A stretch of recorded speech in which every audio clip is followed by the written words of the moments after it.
Sydney. This is what I do, Rachel. Are we really having relationship drama right now? I mean, our teacher is missing, we're in a lockdown, and something happened to Sydney, and all you care about is who he likes.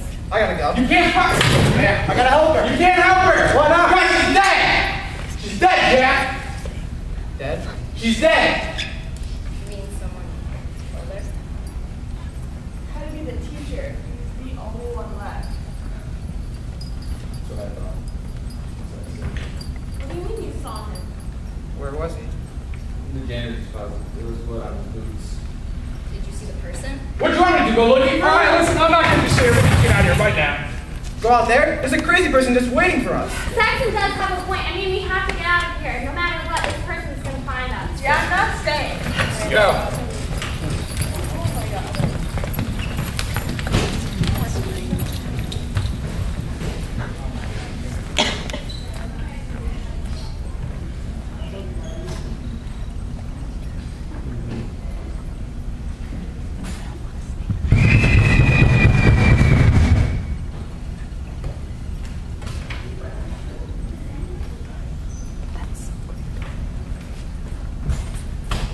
Oh, the murderers. Don't use that bullshit on me. You knew? Of course I knew. At first, when the teacher went missing, I really did think it was just a regular lockdown. And then, when Cindy died, and you told all those crap lies, it all fell together. You see, I like watching people. And when you two had that first glare at each other, let's just say it piqued my interest. And then, all of a sudden, you had to go back to Sydney. And you left with your hand in your pocket. And Tyler, you were the one who killed the teacher. Am I right? And Colin was the one who put on the lockdown. Sydney had been crossing her legs all detention, which is obviously an indication of having to use the bathroom, while you did nothing. And then you went out with her, and, well, you know what happened there. And then you came back with all those pathetic lies. Since when did girls get down in the bathroom before boys? Let's just say that one never happens. And then, said all that stuff about the janitor, seeing him in the janitor's closet with blood on his boots. Well, that's impossible. Because the only janitor's closet are on the second and third floor. And then, you know, you killed all those other stupid teenagers because that door was locked when I tried to get in. Congratulations, you have solved the mystery. It was the geek and Screamo kid in the detention with the knives. I just have one question. Why? Simple. All of you ruined my life, telling me I was not good enough, I could not do anything besides homework. Well, I just got sick of it. And now, the problem is solved. Wait, Colin! Oh well.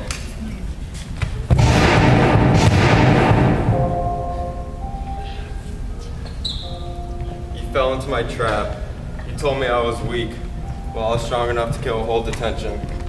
On to the next one.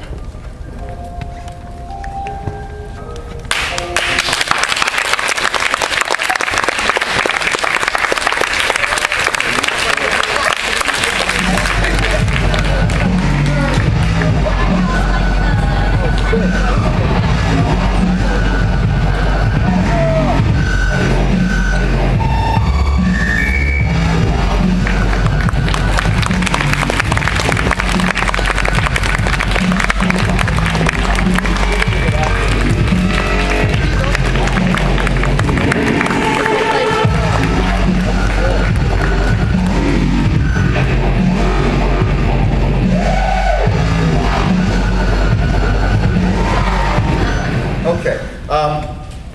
First of all, thank you very much for coming and giving us your attention.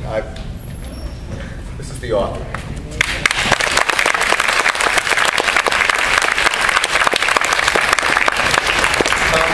Do you want to tell them? Let the cat talk about where she got the inspiration.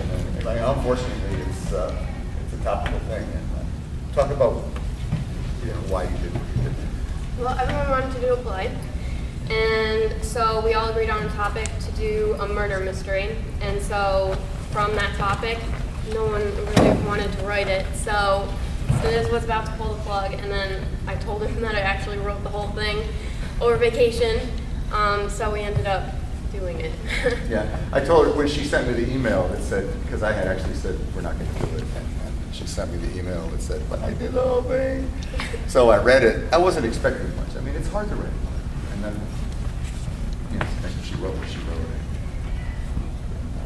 Here we are. Yes. Yes. Pat, Questions. I asked you, so how does it feel as an author to then see what you put on paper come to life, and how much input did you have into the directing and so forth? Well, it was actually really awesome to see it like actually come together. First, I was a little skeptical because it didn't start off that well, but after everyone got their lines and we started working on the stage, it all came together really, really well. And Spinoza was kind enough to let me have input on what he wanted from the play, and then I put my input on the play too. So I think that it turned out pretty good. Yeah, I have to say, it really was. It was a directorial collaborative effort. I mean, I was sort of around these guys. They got their characters. They molded their characters. Everybody had creative, and we were still editing it until the very first show this morning. We were still figuring out and rehearsing between breaks and everything. Does anybody have any questions for anybody or comments? No? That was really good. Oh, thanks, Kevin. Thank you. Thank you. Was it good? Yeah, good.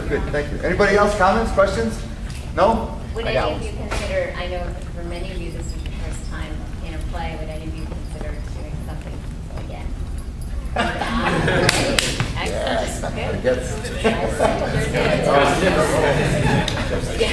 I mean, I just want to say, I think it's so cool when you think about the fact that none of these guys had ever acted before. To me, that's amazing. And it's like, raise your hand if you wanted to bail at the beginning of that. That's honestly got true. Nobody wanted to act. Let me see that again. I wanted to act. I don't want to write that post. All right. Well, thanks for coming, everybody. I really appreciate it. Thank you so much. Mr. Norman, thanks for bringing you guys.